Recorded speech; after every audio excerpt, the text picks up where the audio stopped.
all week. And we're ending with a bang, an absolute bang. Look, this is a director everyone knows. This is a household name. We're talking about M. Night Shyamalan, right? And we're talking about Dave Bautista. I mean, these are big names, and we're very happy to have covered it. We're talking about Knock at the Cabin, which came out in theaters recently. And like, let's talk a bit about this one. Like, when M. Night Shyamalan comes out, right? I know everyone that's in the film is just rushing to the theaters, right? You know, like, what's it about? How was it? Everybody's expecting so much out of Night Shyamalan all the Yep. time. Whenever he comes Like, up with a movie, you know, there's a series that he has directed that's on Apple TV called The Servant. I don't know if you watched it, but I think it's down to its fourth or fifth season now.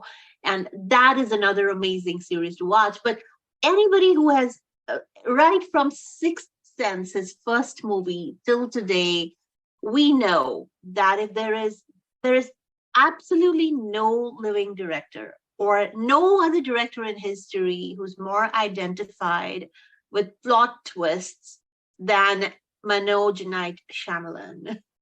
And he is to give him the full name. Literally, he is to plot twists what Spielberg is to Wide-Eyed Wonders, or you know, for Kubrick it's The Stare.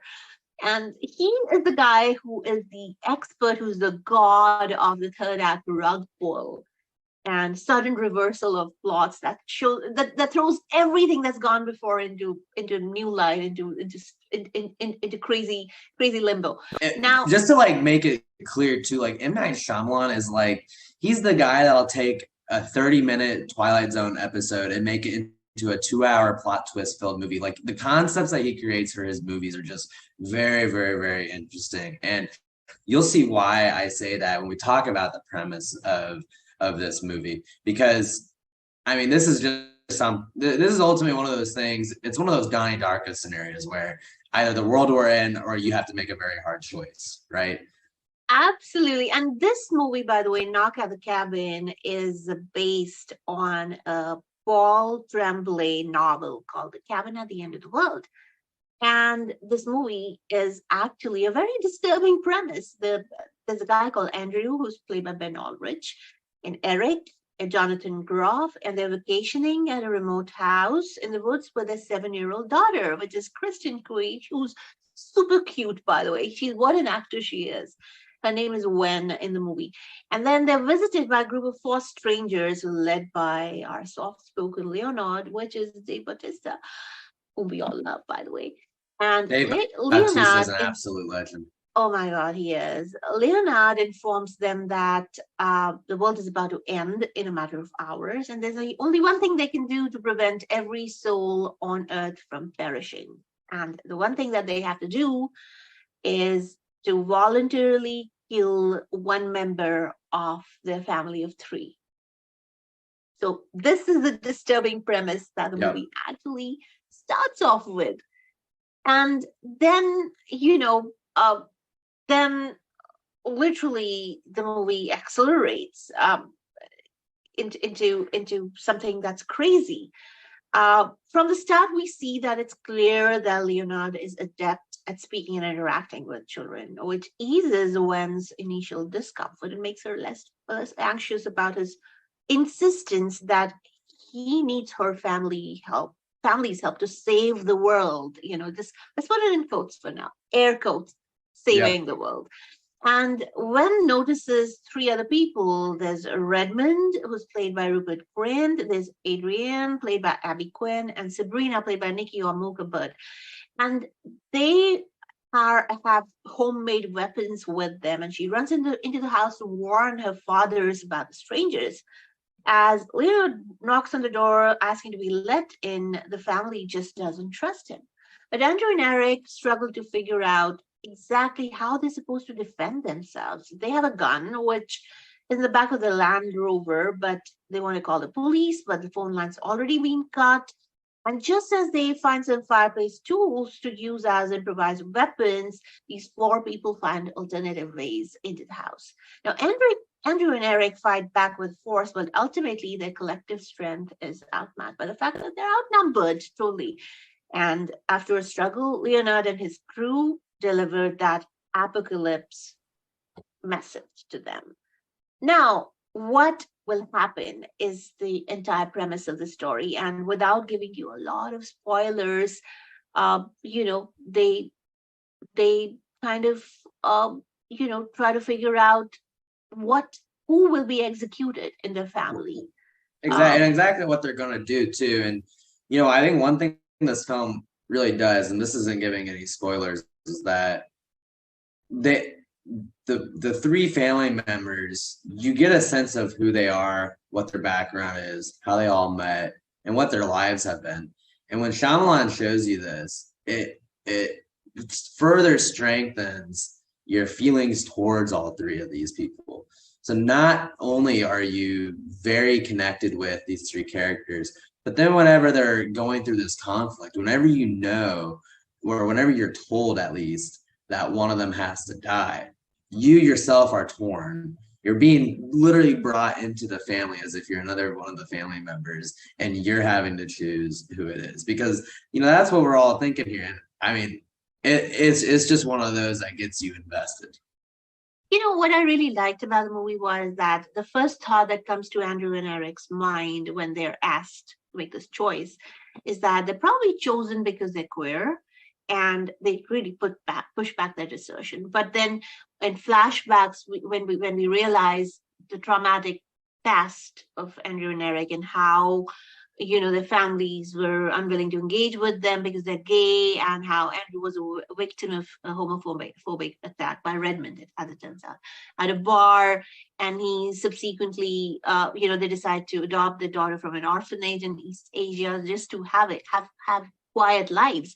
But just that homophobia and the anti-queerness that has embellished their life so far really leads them to question everything around them a lot more. And also, I think this entire assimilation that they've done everything right as gay people. They've already done a lot, but why are they the first port of call for people who want to save the world? Why are they the only people? So that entire concept of why the weaker sections of the society are the ones that have to sacrifice first, it's really well woven into the story. I actually liked it. But what I I think really one liked, thing I was going to just say, I think one thing we also have to recognize here is that Jonathan Groff and Aldridge play like their roles as playing, a gay married couple, and also to going back and showing the pain they had to endure to get to where they are today. Like they do so in a way that at least I hope really reaches everyone across the nation who has seen this, because I also assume that as big as M. Night Shyamalan is, he's going to be reaching the faces of some people that might still be a little homophobic, right? And I really hope that these performances like do a big dent to really make that movement progress even further, even for those that are still against it. absolutely. And as we know, all of Shyamalan's movies are the greatest feature is, of course, the what unfolds throughout the course of the film as is a family drama, but on the grandest of the scales that he could produce, right? And Knock at the door is exactly the same. It is about a queer family, and it's about our relationships to everyone else, the connections we have through the fact of biology and culture, and of our shared humanity. So I thought it was a very watchable movie. I thought as Shyamalan and his co-writers allow the queer characters to come with a narrative, we don't get enough of that point of view. We don't get that POV a lot in the real world, and I think all the props to them for thinking about it and coming up with that POV, and thinking of a world where people who are different than other people have as much agency and authority as everybody else. So all props to Manoj Naik Shyamalan for Exactly. And this was another movie that did well at the box office for the week. yeah.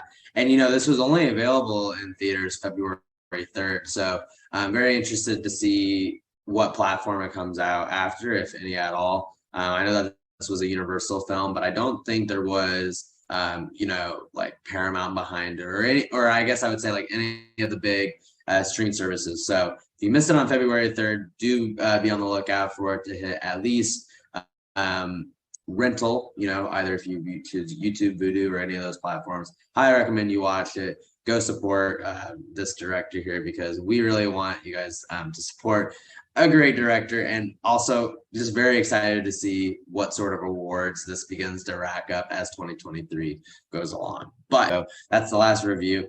M. Night Shyamalan, we saved the best for last. We really hope that whenever it hits a platform for you to go rent and watch, that you go ahead and get that up and running, because man, what great talent, what great talent out here.